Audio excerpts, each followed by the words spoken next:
my question is, my wife wants to work, but I don't want her to, since I think it's just... Okay. First of all, Akhi Abu Bakr, in Islam, things are crystal clear and it's black and white.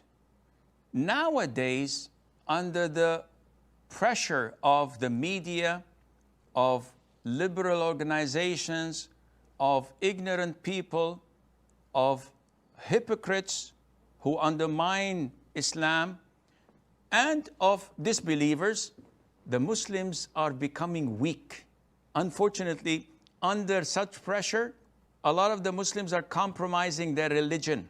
And this is a great and severe and serious mistake. All the scholars and da'is must stay and remain steadfast. We should never allow the enemy to advance. We have to hold our grounds.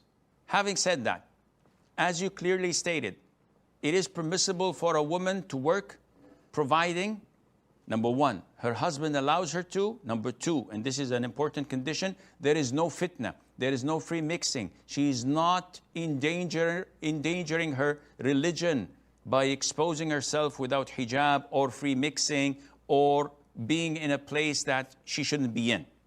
If these conditions are not fulfilled, it is totally prohibited for a woman to work.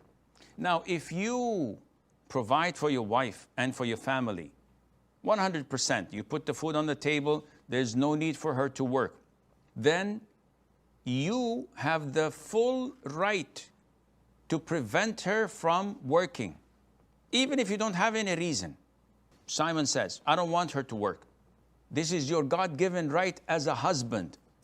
A co-pilot, when sitting on the right seat, if the captain says, descend 500 feet, and the co-pilot says, nope, I'd like to go right or take another route, is this permissible? Definitely not, because they have one captain.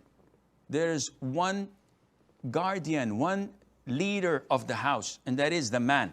Usually he's the one wearing the pants. Nowadays in the West, it's the opposite and the other way around. It's the women who wear the pants, unfortunately, and this is totally wrong. So hold your grounds. You don't want her to work and you're providing for her, say to her, no. If she's defiant and she's insisting and breaking your word and not adhering to what you say, you have the full right to admonish her, to remind her of Allah Azza wa Jal, to follow all the steps needed in bringing her back to her senses. If nothing works, bring a meditator from your family, an arbitrator from your family and hers, to talk it over.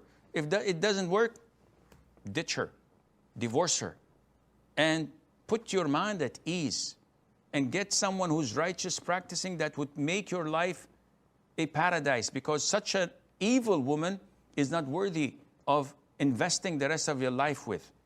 You've tried all means to explain to her that this is the Islamic ruling. She doesn't want Islam. She's not interested. And even arbitration, she's not interested from her own family. So what good is she to you? Unfortunately, nothing.